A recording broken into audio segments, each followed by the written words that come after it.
The growth of the capital markets in the country is on an upward trajectory if developments at the Nairobi Securities Exchange in growing the trading in shares is anything to go by.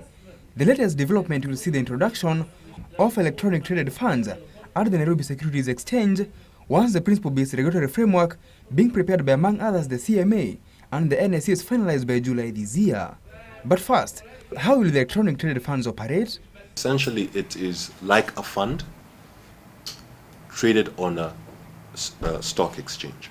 So I'll give you an example of the gold ETF, which is done by ABSA Barclays.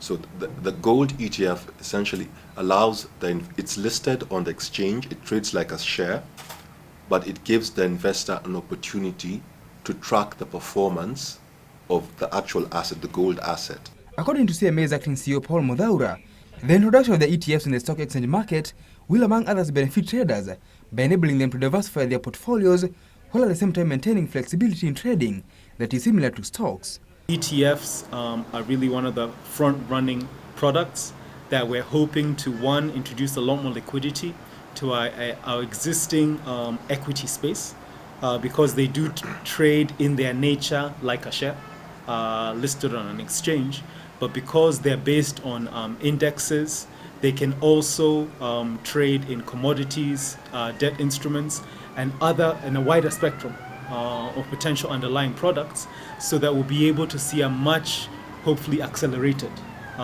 introduction of new products into our market, and also a much more, competitive pricing around some of these structured projects.